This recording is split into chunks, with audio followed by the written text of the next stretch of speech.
Hey, this is Sergeant First Class Adam Boktor coming at you at Fort Snelling, MEPS. And I'm here with my mother, Hoda. Hello. Mother and I were sitting here in this very spot right here at MEPS, where I rose my right hand and I enlisted into the United States Army as military police on September 11th, 2006, the 5th year anniversary of the September 11th attacks. So I remember sitting in here 12 years ago when I raised my right hand to enlist, and it was there was multiple emotions running through me, just like I'm sure anybody who's sat in this seat before. I was really excited. I was happy that I finally had a plan, which meant a lot to me because as a high school kid, I didn't really know what I wanted to do. So the sense of accomplishment that I was actually going to be moving forward in my life was something really big to me. I was also really nervous. This is a really big decision, and I think anybody who joins can understand that no matter how confident you feel about your decision, there's a little bit of you in the background that feels like, is this the right thing for me to be doing? Is this really what I want to spend the next 3 to 6 years of my life doing? And then I felt bad at the same time for my parents. I seen them out there and I could see that they were heartbroken, their baby's getting ready to join the Army, and keep in mind when I joined 12 years ago, there was 2 full-blown wars going on. We were starting the surge in Iraq and Afghanistan, and it was a really uncertain time in American history. So there was definitely multiple emotions running through me, but I can definitely say that looking back at it, the most overwhelming sense of accomplishment ran through my body that day, and I'll never forget it. I remember that day 12 years ago when he raised his arm. My heart was broken. I was really scared. This is my baby, and I don't know when I'll see him again or if I'll see him again. I felt like I was leaving part of me here when I left this building. Now 12 years later today, I am so proud of the man he became, and I'm so proud of what the Army taught him, the confidence that it gave him, the encouragement to go to school, graduate his college, and now enlisted to get his master's. I'm so proud of him, so proud of what the Army has done for him. I would definitely encourage every parent that is scared to let their kids explore the military and see what they can do for them. So by the time I had finished my senior year, I was a year and a half behind in high school. So I ended up going the non-traditional route and getting my GED. About that GED, I'm not a fan. I'm not a fan of shortcuts. I wasn't happy about it. All right, the reason I ended up taking that route, at the time I thought I was a stupid kid. I didn't have very good grades. Looking back, I realized that I wasn't stupid. I just did not apply myself to my education at the time. Yep, he took the shortcut. Having missed the opportunity to walk across the stage like most students did after high school, it really meant a lot to me to have my mom there at my graduation, have her see me walk across the stage as a soldier, my first real accomplishment. It was a cold day in Fort Leonard Wood, but seeing my son walk that stage and graduate his basics brought so much warmth to my heart. The fear was still there, but it was getting easier. After basic training, I ended up getting stationed with 101st Airborne out in Fort Campbell, Kentucky. So this is a really scary time for a kid, first time away from home, away from parents, and on my own, without drill sergeants being there. So this is when I started doing my job. My unit had just come back from Iraq, so we're doing a little bit of law enforcement, but during the surge, we were racking up for that next deployment. So after graduation, he went to Fort Campbell, Kentucky. He did call me every day, which made me so happy. We arranged a visit 3 months later, and we went visit Adam in Fort Campbell, and he was so proud to show us. I was actually surprised. I expected him to be living in a box, and he had his own room and his own bed and desk and everything, so I was pretty happy for the living arrangement for my baby. Yeah, it was pretty cool. I had my stepdad out there, Mike, so he came out there a couple months after I graduated, and it was pretty surprising that even him being there 20 years ago, he was showing me around all these different spots, and it was a really neat experience. In fact, before I went to basic training, he had given me this coin, and I didn't know what it was.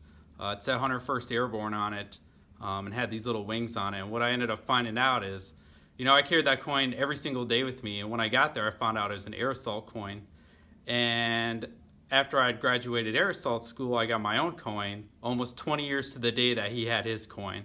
And we have them sitting side by side now at my mom's place. So I thought, well, this isn't too bad. He calls me, I can go see him, until I get a call. Mom, I'm being deployed to Iraq. And my worst nightmare came through. 2008 came, and all the training we'd done to Iraq had come to a stop, so it was game time. So we ended up deploying to Ramadi, Iraq. I was with the 194th Military Police Company out of the 101st Airborne. We got there, and my squad fell on a infantry company with the Marines, with the 1/9th. And our job out there is we were a police transition team. So we ended up taking over 8 different police stations out there in more of a support role. So we helped train them. We helped them a little bit with their security intelligence, detainee operations, and things like that. So here he is in Iraq. I was nervous, and I didn't know if I'll hear from him. But every time I start to worry where I can't take it anymore, then I get an email or a call. And it's like, it was great. I didn't know he can do that overseas. I remember one night he called me, and it was late in Iraq. It was like 1 o'clock, and he had to get up early. And he said, well, I'm just waiting to hear from a girl. I sent her some flowers, and I'm waiting to hear from her. So it's okay, we can talk. I have time. So we talked, and then finally he said, Adam, you need to go to sleep. I love you. I want to talk to you, but go to sleep. So he said, okay, I'll go to sleep. He hung up. There was a knock on the door, and here comes the floral with a bouquet of roses for Valentine's Day for Mom. It was pretty happy, very excited, and just wanted to hug him. But there he was, thinking of Mommy even in Iraq. Misconceptions of what it's like being overseas are, they're just that, they're misconceptions. I can honestly say, being a 19, 20-year-old kid over there in Iraq, it was the most influential time in my life as a young adult. It's the first time I'd been to a third world country, and I wasn't very patriotic growing up. I was glad to be an American, but I didn't know what it meant until I had gone to another country. And I seen kids who had nothing to call their own. And actually, while I was out there, we started a charity, and my mom helped me out with it, where, stateside, instead of sending us, soap and toiletries and things that we already had access to, we allowed people to send toys and books and gifts for the children out in Iraq. And my mom helped me with that, and we ended up getting gifts from 48 different states. I can honestly say it was one of the most influential times of my life. And even though the days drug on, the weeks flew by, and before you knew, we were getting ready to go back home. He's home from Iraq. He looks strong, he looks happy, he looks a little tired. But he's home, and he liked it, and he wanted those curly fries from Arby's. I spent 5 years as military police before I had finally switched over to recruiting. So not only that I'm getting more comfortable every day with him being in the Army, he finally got rid of that GED and enrolled in college and graduated. So he's now a college graduate, but also enrolled to get his master's. So proud of him. All right, so my time in the Army had been pretty positive, and the choice for me to come up to re-enlisted was there, and I decided, yeah, this is what I want to do. So my unit had offered me to send me to the Staff Sergeant Board, the E6 Board, at 4 years if I re-enlisted to stay where I was at and go back to Iraq with them. So I did. So I re-enlisted for stabilization.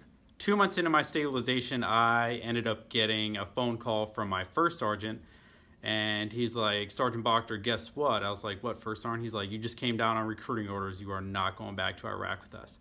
I was in complete shock, to put it in positive words. And I was furious. I did not want to be a recruiter. I didn't join the Army to be a recruiter.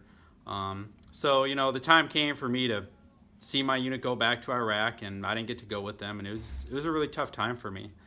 And then the time came for me to go to recruiting school, and I did my best out there. ended up being able to come right back home as a recruiter. And I spent the first year and a half, not really enjoying recruiting. I made it all about myself. Like, this is pausing my career. This is putting me on hold. And at about that year and a half mark, I don't know what happened, but it all kind of changed for me. And I really got to see the positive impact that I was making. And it had just clicked for me. I don't even know how to say it. And from then on, I had absolutely loved every single day I spent in recruiting. I know there's a bad stigma about recruiters. My recruiter, he was an interesting guy, and he was a lot of the influence of why I didn't want to be a recruiter. But I can honestly say that getting to put my own spin on things, getting to be open and honest with people, definitely talking to parents like I am right now, has made a positive impact in my life, and the fact that I get to now change people's lives. It's the most rewarding thing I could ever do. So Adam came to me and told me they're changing my jobs. I'm going to be a recruiter now and I don't have to deploy. Yippee, I was so excited. Not that the experience hasn't been good for him and has not built a stronger man, but I was happy that now he can change other people's life. And he has his mother experience and her ups and downs to explain to everyone. So I invited my mother up here on the 12-year anniversary of me enlisting, which was kind of a surreal experience because this is her first time being back here since then. And it just happens to be ship day. Yep. I just saw Mom walking out after saying goodbye to her son. It really tugged on my heart. She was crying. She was in tears. I just wanted to reach out to her and tell her, hey, it's going to be okay. He's going to be fine. This little boy that you're leaving here, or little girl, are going to come back to be a proud soldier, and you'll be proud of them every day.